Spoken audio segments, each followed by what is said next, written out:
build this children's book series on financial literacy, and just to remind people, what was it that gave you the idea to create a children's book series around financial literacy and different topics that most of the time adults are learning about, and let alone children? To me, it's been one of those situations to where, Wesley is my son, right? He's 8 year old. He's 8 years old. He's down with his in-laws right now.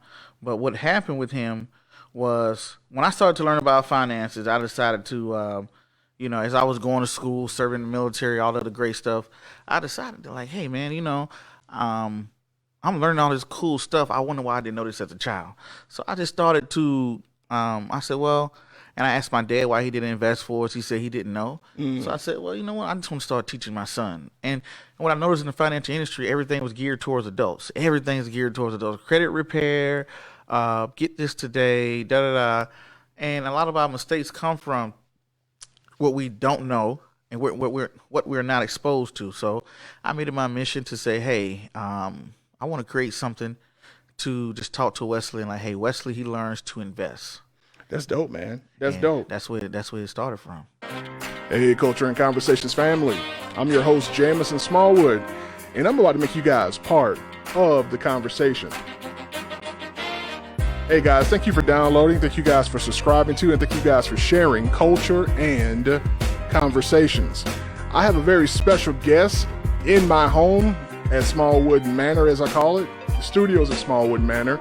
I have a good friend, my cousin, Prince Dykes. He's in the building, and he is here on his press run to talk about his new book, Wesley Learns About Insurance, in his children's series, Wesley Learns.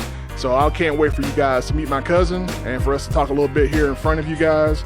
And if you're watching the stream, then guess what? You're getting a bonus treat here, right here on Culture and Conversations. Hey everybody, my name is Jamison Smallwood, and we're live here doing a in-studio recording of Culture and Conversations. Let me thank you guys for being a part of the conversation. I have my cousin here in the building. My cousin is named Prince Dykes, and Prince has been really helpful on this journey of podcasting. He's been really helpful on this journey of getting a social media following and engagement, and just trying to teach me a few of his tips and tricks. And one of the things that we've had a chance of talking about since we've connected in this space is we've talked about his children's book series, Wesley Learns. And I've actually had Prince on the podcast before, on the audio podcast, talking about Wesley Learns, in particular Wesley Learns to Invest and Wesley Learns about credit. So man, I want to welcome to the conversation Prince Dykes. What's going on, Prince? Thank you for having me on. I definitely like your setup. I need to step my game up. You're doing a lot. I mean, to be right here in your home to put all this together is very nice. Man. And you taught me a lot, big time. Dude. Telling me to step my audio up and all of the good stuff like that. But definitely proud of you. I remember when you started out. I just like I was telling you offline. Especially when you got that logo. I appreciate it. When you got the logo, I thought that was so cool. And now I got to get me one. I gotta knock you off for that one. I'm like, look at that. So, because I know how much it means to get support and how much you need support to keep it going on. So, but definitely, thank you for having me on. Hey, definitely man. looking for a good conversation. Hey man, I definitely appreciate it, man. Okay. This is a bit of of a bonus show for the people on Facebook, because they don't typically see me interview people when I do the Culture and Conversations audio stuff. So you were willing to come by the house and be a part of the conversation, man. And I can't do anything but thank you, especially with all this crazy Atlanta traffic you had to drive through, man. Yeah, Atlanta is traffic is pretty challenging, Yeah. But it was what you call it. I was just sharing your link out. Okay, cool. Good stuff. Cool. I'm about to do the same thing to let a few more people see it. Especially so they can see it all on the timeline. But man, cause one of the things I wanted to talk to you about is obviously you've got a new book out, Wesley Learns About Insurance, and you've made it your business to build this children's book series on financial literacy And just to remind people, what was it that gave you the idea to create a children's book series around financial literacy and different topics that most of the time adults are learning about, and let alone children? To me, it's been one of those situations to where, Wesley is my son, right? He's mine now. He's 8 year old. He's 8 years old. He's down with his in-laws right now. But what happened with him was when I started to learn about finances, I decided to, as I was going to school, serving in the military, all of the great stuff, I decided to like, hey man, I'm learning all this cool stuff. I wonder why I didn't know this as a child.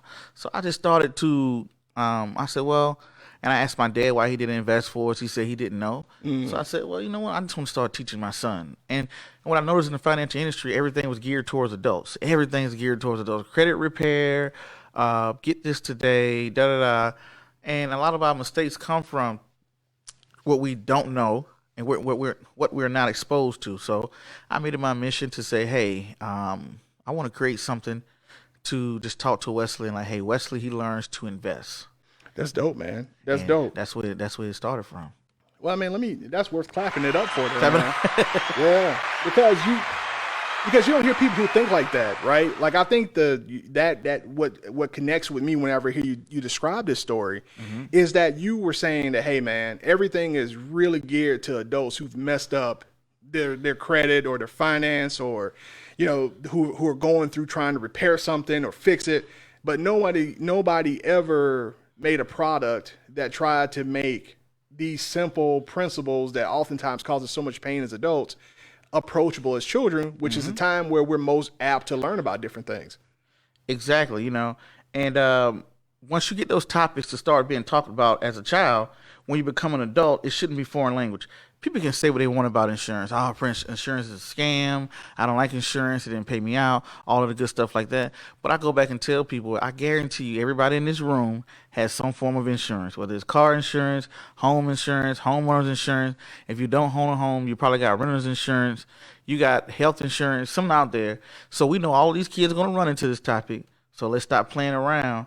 And think about it. How many times you heard growing up somebody died without insurance? Oh yeah, you're right. You're right. And especially in this day and age, not throwing shade towards anybody, but people are oftentimes doing GoFundMe pages. People are oftentimes reaching out to loved ones, cousins. People they think they got money. They're like, hey man, well let's call Jameson up and see if he's got it. And I don't want to. And I'm not throwing shade towards anybody, but that's a very real reality where we find ourselves not looking out for our best interest long term. And when it comes to things like insurance and financial literacy. So I mean, I think that's a really strong place for us to put our focus at. And I mean, I'm just being 100% honest. I remember one time I had somebody I had went to school with. They reached out to me and was like, hey, one of their loved ones had died, and they had children, and they wanted to, they had children with the person, and they wanted to like get help, and I had no. And I was like, so you had a grown man walking around with kids with no insurance. Now, if you didn't have insurance due to a technicality, like, Prince wasn't wearing a seatbelt and that, the insurance company won't pay out because of that, Sure. Then I could understand, hey, a technicality or whatever. But just you was a grown man walking around without insurance and you had a family, that doesn't make sense to me. And people can sit here and talk about all this investing that they're doing. They could talk about all this investing, what they're teaching their kids. I'm working so hard for my family, my kids. Just get insurance. That's the easiest way to pass down generational wealth. Knowing that while I'm sitting here on this show, if I was to have a stroke and pass over and die, Sure. right? Knowing that, okay, my wife and son are going to be, in a good position. Okay. That gets me that's what I don't get that. So why not have it? So, but why people don't have it, I don't know. But I've definitely grown up and seen those stories and heard those stories and things like that where people struggle for insurance. Are just not having it, but I just think that it's an easy way to pass down generational wealth, and that everybody can do it. So, I just thought that kids should be, it should be this kept secret. Who talks to their kids about insurance? Nobody does. Yeah. I never forget my dad growing. We were here growing up, various perspectives on money and And my dad, well, let's see, my dad is he's not your uncle, he's your great uncle. So that's what my dad is to you. But your great uncle, his name is Frank Smallwood. He always preached about saving money and about being, about having a certain level of financial literacy. Like, hey, don't spend everything you make, work hard, save money. But he would always, talk about how when he saw certain people in our community who were elderly, who were single, single widows, and how they were buying stuff and buying property still into well into their 70s and 80s. He was like, oh, well, how are they doing that? Something must be paying out for them, in terms of giving them access to wealth like that. And it was insurance, so that was what he thought the solution was. So he thought it was insurance. But, I feel like, the way I look at insurance is I make so much money and I got to replace that income for my family, and I got to replace that income for my loved ones. And insurance is an easy way of doing that if you sit down and pick out the right insurance plan.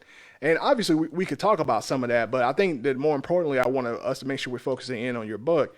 So, I mean, just like you took the same approach with investing and with learning about investing and also learning about credit, you say, hey, well, why not write a book teaching these kids about insurance so that when they get older, it's not a foreign language to them that's so hard for them to understand.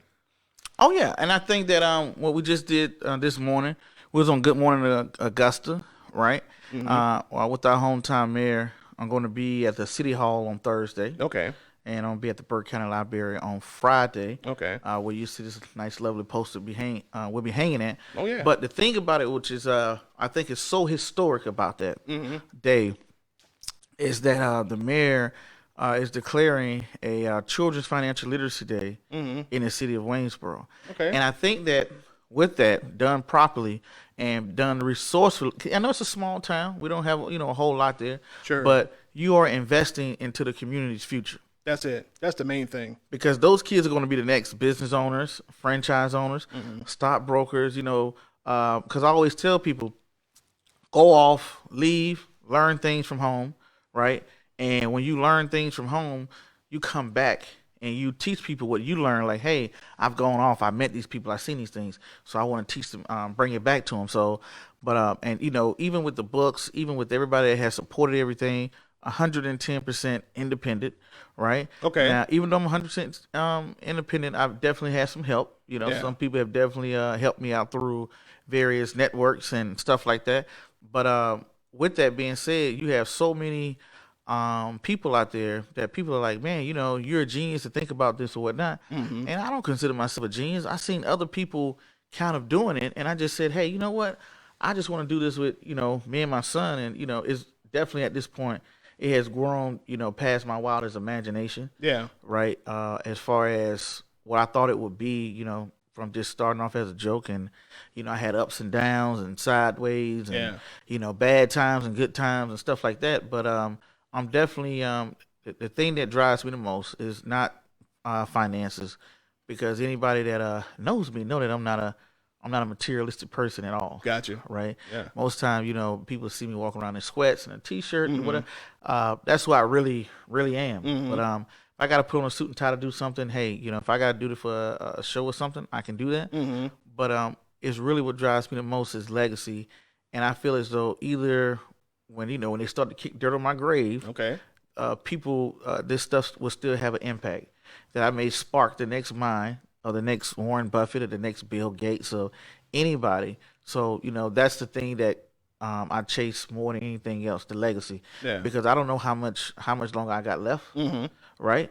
I mean, I don't know if you know how much longer you got left. No, I don't like to think about that. I don't like to think about that. But it's a real, some people I don't know if it's 50, I don't know if it's 60, 70, 80, 90, but I know eventually it's going to happen. But the thing about it is that I know I can't take any materialistic things. Yeah. So it's about creating the legacy, starting a conversation in the culture. I see what you did there. See, like that? I see what you did there. And it shifts it. Okay. You can tell my cousin has done this before. That's it, man. So start that conversation in the culture to shift it. Because so many people DM me, they're like, oh, look, Prince, this person is doing what you're doing. And that person's blah, blah, blah. Oh, you started, this person's copying you. I'm like, no. Yeah. Anything that is successful will have people what they said, the greatest form of flattery flattery is imitation, is right? imitation. That's it. So anytime you're successful at something, people are going to do it. People sitting right here and watch you start your show from the bottom. That's right? it. That's it. It grows and grows, and I can just tell you, Mm-hmm. you're gonna grow bigger and bigger. You're gonna have more. You're gonna have bigger and bigger guests that's gonna come here and sit right here in this same table. Uh-huh. Right? They're gonna know you. They're gonna come to your house, Mm-hmm. even though it is outside of Atlanta. They're gonna drive because they're gonna know, like, hey, this is the place I need to be. You may move around a little bit, Sure. but it's gonna grow. And the reason why things like that happen is people are gonna watch you, and you're going to what you call it? You're gonna make somebody else say, "Man, I really love that. I really love what he's doing," and you're gonna spark somebody else's mind. They're gonna want to copy you. Yeah. That's the greatest form. That's So it. if somebody wants to do what I'm doing, I don't block anybody out because it's like that old African proverb said, "Hey, listen, you can go if you want to go fast, go alone. But if you want to go far, travel with others." I like that. So some people always try to like, oh, I want to go by myself. It's all about them. I'm like, yeah, you'll go fast by yourself, right? But you won't go far. That's it. That's right? it. But if you want to go far, you get other people involved. Other people get involved. That's why I always look, you see, with everything I've done, with the last book, NFL Hall of Famer Terrell Davis, right? You could just look at, this poster and see all the people that have came onto my show, all the people that came inside of my book. Hey, I want the mayor to get involved. I want the city to get involved. I want the community to be involved with what I'm doing. That's it. And if somebody else is a resource, bring that resource. That's how you go far. That's Because it, you can't do it. You can't do it on your own. No, man, you can't, man. Like that has been what I've been learning about this podcast, and I'm building culture and conversations, where we're trying to build a community around the podcast, not just get a bunch of people onto the show and think that the guests are going to be what get us there. Don't get me wrong, the guests definitely help. Yeah. But at the same time, you're right. Like, we have to bring a community of people along with us. So that's why I have a co-host. Shout out to Ramon Hingleton. I have a co-host now for some of the content we're delivering on the live stream, hashtag the group chat. I've become more flexible in terms of how I'm doing the audio podcast on Culture and Conversations, and just like you said, just trying to bring as many people along the journey, and just reaching out to people who genuinely, I'm like, hey man, how can I be a part of what you're doing? How can I be a part of your brand? And that's why I reached out to you, and I was like, hey man, let's talk about Wesley Learns today if we have some time and you're in town, because like I really know what it's like to try to build something. And then too, we're family. You know what I mean? We're second cousins, so it's like that's a big deal to me to be able to support somebody in the family. Yeah. And just to show love, man. And the thing is, like I'm gonna tell people this, and I'm being honest. Like I'm not trying to butter you up. Like, you have always been helpful. Like from the first time we connected, you may have seen me podcast, and you were like, oh, you starting a podcast, okay.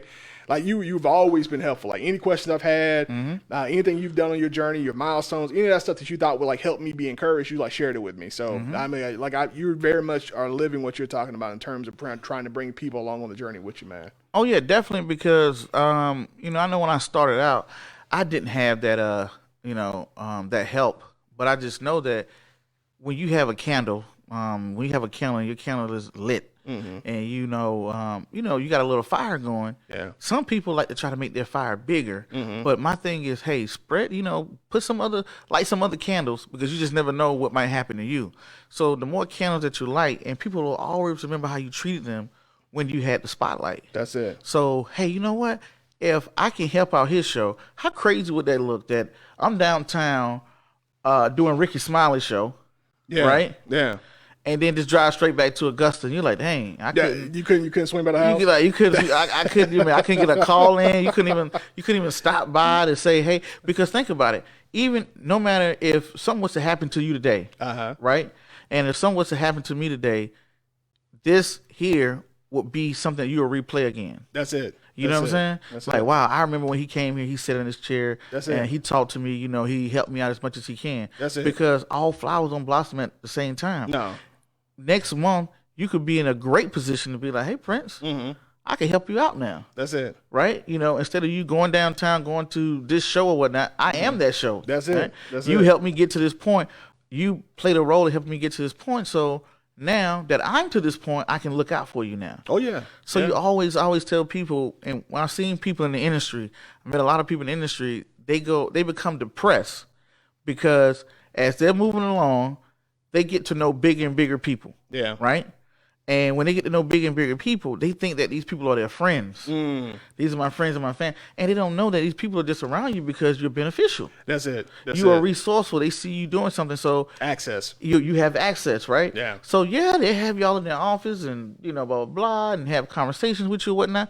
But as soon as you fall off, as soon as you cool off, as soon as you fall out of favor with somebody, So you don't have anything else to offer them. you don't have anything else to offer, they push you to the side. And then a person becomes depressed because they left their real friends behind because they thought they had new friends. That's it. And when these new people push them to the side, they become depressed. Like, wow, because they can't go back to the people they used to talk to. Because I remember how you treated me when you thought I was nothing. Exactly. When I had my local show and I had it on my kitchen table or in my basement, I asked you to stop by. Yeah. You wouldn't even stop by. Yeah. Because you were so busy going downtown and running around with these people and running around. Now that those people done, cut you loose. That's it. Now you want to come run to me. People remember that stuff. I got a particular, I don't want to mention the name of the brand of the watch, but I reached out to them when I was in the early days of my podcast. And I said, hey, I got a new podcast and I'm starting it. And I love wearing your watches. I'm always taking pictures of them and putting them on my timeline. I said, I would love for you guys to have somebody from your company talk to me about how the company started, where you guys got the inspiration for your particular brand and why you're doing things the way you uniquely do it. And they were like, okay, well, let me forward you over to, to somebody within the company. And at the same time, I was like, all right, cool. I ain't got no problem with going through the process and going through the steps to get in touch with people. But I never heard anything back from them after a while. And they were just like, they just blew me off. So at that point, I was like, So now I don't even talk about them on any of my platforms. Like, I don't talk about them. I wear the watches, but I don't tell people with the platform that I built without them about it. And it's not because I'm holding a grudge. It's because of the principle of I want people in my space and brands in my space that I have a genuine relationship with, that it's not purely about, oh, let me step over you to get to the next thing, or you're not big enough for me to deal with. Because like I would have took 15 minutes of that person's time if they had to share, but they didn't see value in me. So it's like, well, if you didn't see me value in me, why am I going to give my value away for free just promoting your stuff? So. And, and it's just, you have to be careful because people never know what, like you said, you never know what people want to become and how that flower's going to blossom. So, but, yeah, and I mean, it's a hard, I will say it's a hard pill to swallow because on the other side of the house, where on the opposite side of the house, people reached out to me to do certain things where I didn't know them well enough, right? I didn't know them well enough. Of course, we had a relationship to where I'm like, oh, I have no problem with driving up there or whatnot. But if I didn't know you, you just DM me on Instagram and say, hey, I want you to do this. I'm like, well, because I've seen people cancel stuff. I've seen people not be who they say they were, or not have the situation set up. And I'm way up here. You don't drove 2-3 hours. I got time for that stuff. Yeah. So a lot of times it's been some people that I wanted to do things with, but I declined them because they didn't have the credibility. Gotcha. I'm like, that'd be for a prime example. If you say, hey man, can you come down to Valdosta to do a show, right? Yeah. And you're like, well, is this person really going to? I don't mind going out there and support you, but is this person really going to? Have they shown that they'll execute on what they're talking about? Exactly. Can they execute, right? So that's the problem that I see with some people sometimes, that I don't like to put a lot of energy into them because it's your time is valuable. You're flying, you're driving. People will waste your time. People I had to fly in and drive down to. Augusta's not right down the street. No, that's a nice little run to go do that show, then come run back up here to do this, and run back down and do. So I always try to make sure, like, okay, is this person or is this situation legitimate? That's it. So because some people don't don't value time. Like I have a meeting tomorrow in Augusta, right? So I need to know, hey, are you going to be there? Are you sure you want to do this? Because if you waste my time one time, then that's it. Yeah, especially when you start talking about the logistics of traveling like that. You can't do that. So I was going to ask you, man, we were talking about probably, somebody, probably the most famous, if not the most famous, definitely the most wealthy person you've met on this journey of Wesley Learns. And you have several pictures on your timeline and on all your pages and stuff about your I would call it a budding acquaintance, or well, let me ask you, how would you describe your relationship with Warren Buffett? Would you call it kind of a casual acquaintance? What's a good way for to describe that? I would say, see, the Buffett situation is, it's kind of like we're not business partners, Sure. We haven't sat down and drafted anything and done any business or anything like that. So we're not business partners, but I would definitely say we're acquaintance. He seems like from the stuff you shared with me, privately, he seems like he has a bit of a mentor role in your life. Yeah. In the times you guys have an opportunity to interact, because he's super busy, you're super busy. So, in this journey, you've had a chance to meet him and develop this relationship. And I think that's the part I wanted to really focus in on more so than necessarily. Okay. How did you make that connection? Because you were talking about it earlier off camera, and I just want people to hear that, because I think that's helpful in terms of you explaining just how those dots connected for you socially, and what it took for you to actually eventually meet him, build that rapport with him on some level. I would say with the Warren Buffett thing. Shout out to Berkshire Hathaway, Warren Buffett, and all the people over at Berkshire. But the thing that happened with Buffett was, I had been going to his annual meeting. I was just a young investor saying, hey, I want to do this one day. So I just started going to his meeting, and I just requested, I just called his office one day, and I just said, hey, I would like to come to this meeting and, learn some things, just to, I don't want anything, I get myself there. I just want to learn something, right? So I flew out there just being a spot on the wall, and I ended up meeting some cool people there and stuff like that, or not, just one person after another person. And some people was nice, some people wasn't so nice, gotcha. Right? As with everything. Just with everything. Some people wasn't so nice, whatnot. But it was fun. It was a fun experience. And I would just go every year, and I was just meeting more and more people, and they saw the first book, and some of them seen the second book. So I've had this connection to Buffett for a couple of years now, but I had never met him. And I kind of figured that one day I would get a selfie. Okay. Right. I kind of figured I might get a selfie one day. That's like the new autograph. Yeah. I might get a selfie when I got a feeling that this might happen one day, right? Yeah. This, and he's 88 now, and he is the world's wealthiest investor ever, right? And to just make his money out, he didn't create anything, he didn't invent anything, but he owns a lot of our favorite brands like Coca-Cola, Dairy Queen, Duracell battery, Geico, Fruity Balloons, See's Candy, all type of private jet companies, railroad companies, just a plethora of things, right? Yeah. Let me pause and for a second, because I want to get this humble brag in. Like, me and Warren Buffett have something in common. I also own some Coca-Cola too. What? Oh, okay. Let me let that breathe for a moment. Me and Mr. Buffett have similar portfolios. So I had always been, and more so than I liked about the money. It wasn't about the money and the investing side of the house. It was just that every time I was reading books, they would always come back to Warren Buffett. They would always come back to, Warren, his DNA would be sprinkled over everything of investing. Yeah. So I said, well, if I can get to the source, let me get to the source. So I was just hanging around, and how the situation transpired was they knew my first two books, and they knew I was writing another one, right?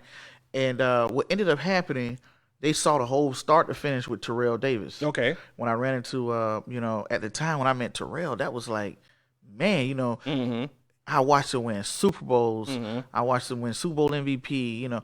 He was the man, growing up, Terrell, TD, man. Exactly. Touchdown, Terrell, whatever you want to call it, Super Bowl MVP, league MVP. That's it. Russian, he was on Sesame Street. That's it. He had the camel noodle soup commercial. Yeah, he did. With his mom and stuff. So I used to grow up watching that stuff on cereal boxes and video games, playing with him. So that was just everything to me. And when I met Terrell, he would say, hey, I'm going to do your next book. I called him and like, hey, man, Terrell Davis doing my next book and whatever.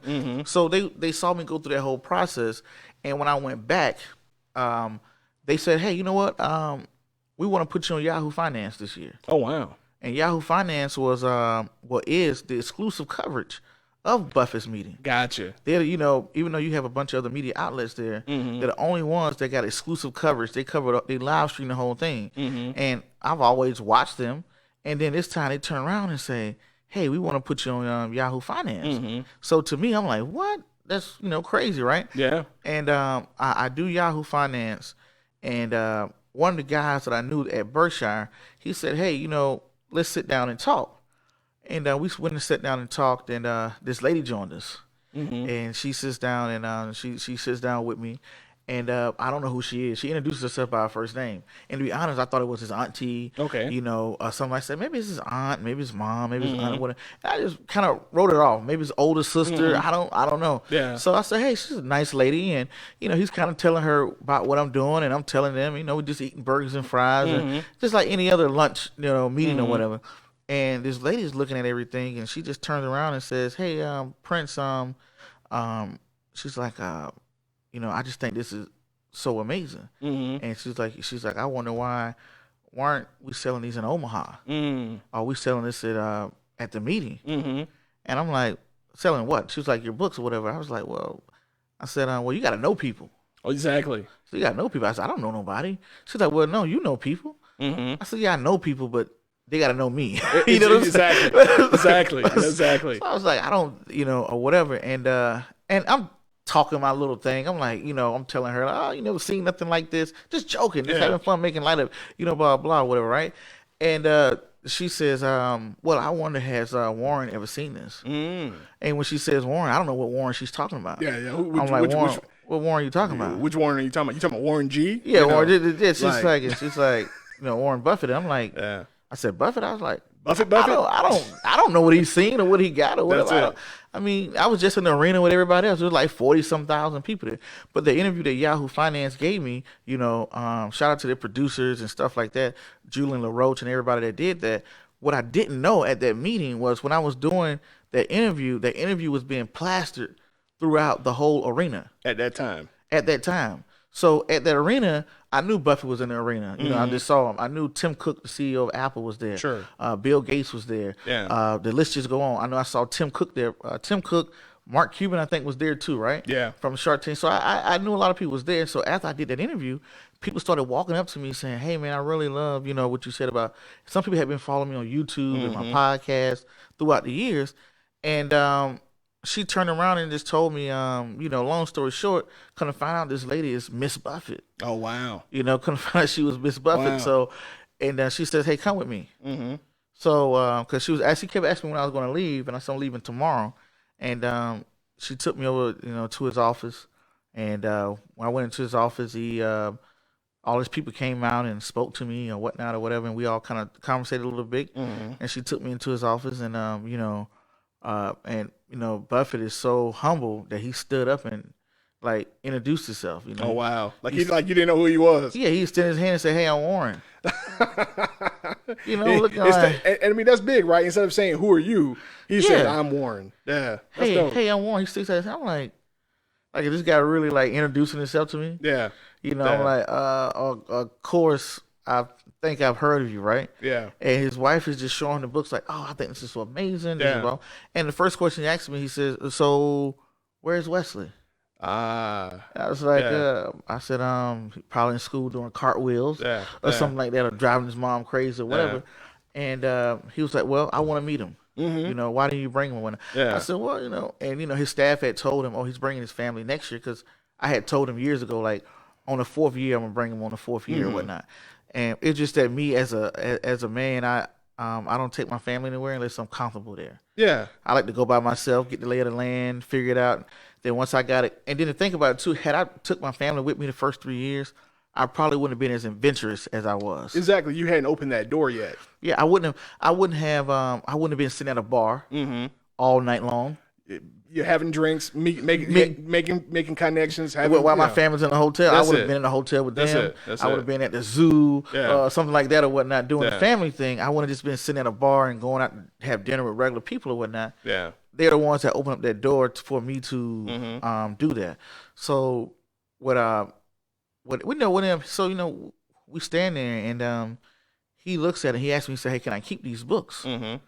And I was like, well, those are my only copies. But I said, you want them? You Warren Buffett, man. Yeah, you can have them. Yeah. And so he said, okay, sure, thanks. And his wife is like, I was thinking you should, write in them, sign them or whatnot. So he goes into every book and he writes letters into every book.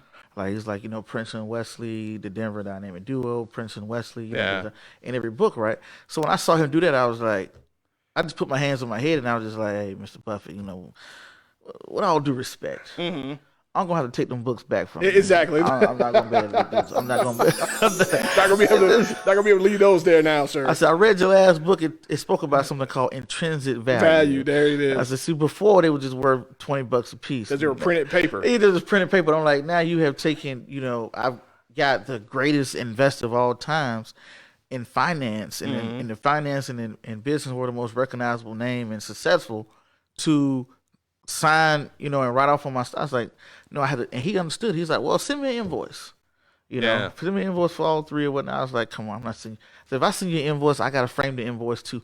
Exactly. Like, it never stops, man. Exactly. It's like I got to frame the envelope. I got to frame the invoice and stamp. So so him and his wife gave me a tour of their office. They gave me a tour of their office, and then they turned around and said, hey, what are you doing for lunch? No, for dinner. I just had lunch, I'm not gonna lie. I lost my appetite when she told me who she was. Yeah. I just couldn't sit there and eat some greasy burger and fries. That's it. That's it.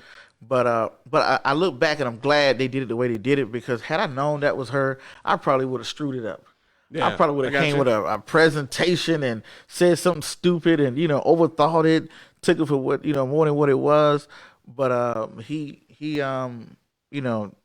took me around his office and showed me the things and took pictures and video and all the good stuff, and he turned around and took me to dinner with Becky Quick from CNBC. Becky Quick, someone of course I know who Becky Quick was. She's always on television. Okay. But CNBC, she's Becky Quick from CNBC. So I sat down with them for dinner, and man, it was just, I wanted pictures at dinner, but I didn't want to seem creepy to where they're like, dude, we was just in the office. You got all the pictures and videos that you want. That's it. You want more pictures and videos? Exactly. At some point, let's be people. Exactly. Okay. We got enough pictures. We got enough video. All right. Well, cool. Can we talk like regular people now? That's it.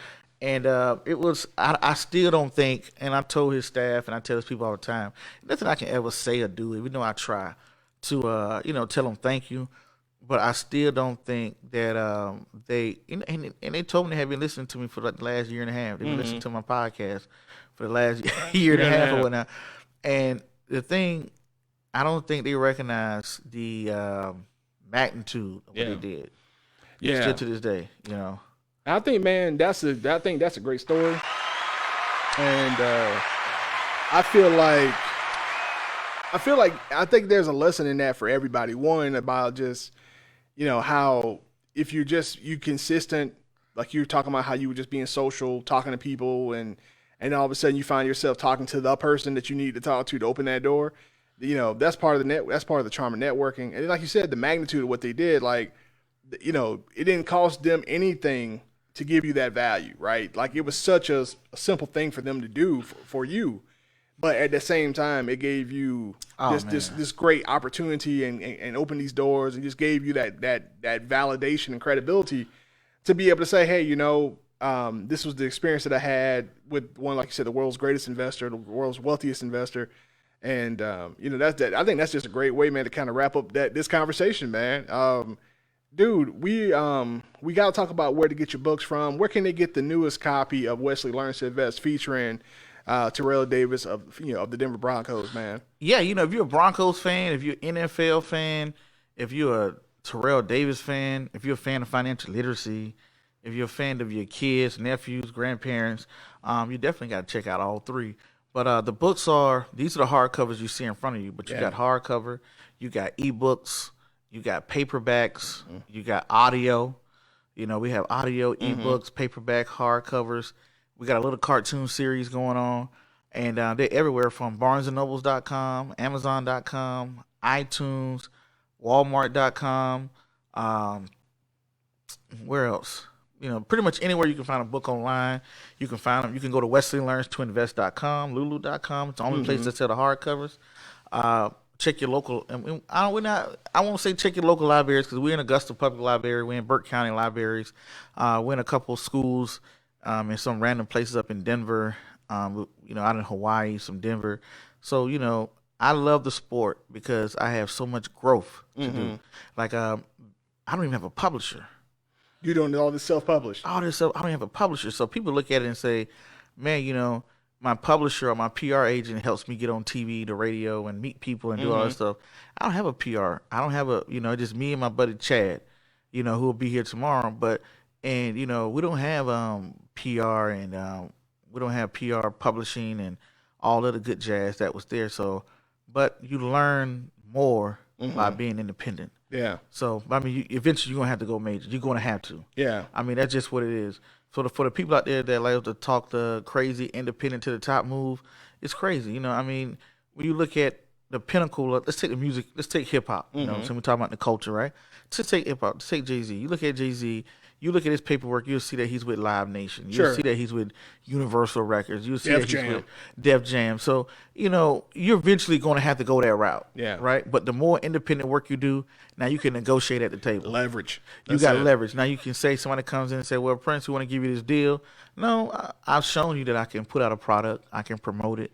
I can sell it. I can sell it. I have an audience already. I got an audience already. I know how to do deals and get other people involved. I know how to get other people behind what I'm doing, all independently, right? That's it. So you have more negotiating power versus if I had nothing and just wanted to go to a major, because nobody wants to go to that. It's like when people grow dreadlocks, you got to go through that ugly phase. Nobody wants to go through that little ugly tweeds on your head phase. Everybody want the nice, long, pretty locks all put together. That's it. But that ugly phase is what's required, and you're gonna have to do that. You're gonna have to get in that car and drive. You're gonna have to be told no.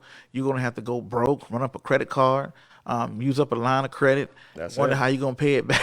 That's it. You know, you have to go through all those things. It's just like the world of investing, right? When you start investing, when you look at the world of investing, you start investing, you got to go through that ugly phase of losing your money, making mistakes, listening to the wrong stuff, but that's what's going to help you become even better. I think so, man. I think so, man. I definitely, man. Like I said, I definitely support you, man. And I appreciate all this wisdom and all the jewels, man. And I just want everybody who's listening, we'll definitely make sure that you guys can find in the show notes all the information about Wesley Learns About Insurance and the Wesley Learns series of children's books for financial literacy. And it's been a pleasure, man, having you in my home and having you stop by the house for a visit. We're about to go have dinner. I hope you don't mind Italian. There's a spot down the street that I like to go to. I haven't been there in a while, but it's good food. And it's close to the house, which makes it easier to get to. And we're about to go do a Small Bites episode. Oh, yeah. And eat some food and just catch up a little bit more. And but I've been your host, Jameson Smallwood. The guest has been Prince Dykes. And this is Culture and Conversations. If you guys don't know about the show, go over to cultureandconversations.com and become a subscriber of the podcast. Also hang around on Facebook, Culture and Conversations, Instagram, Culture and Conversations. And if you want to send an email to the show, cultureandconversations@gmail.com. So with that said, guys, y'all be good.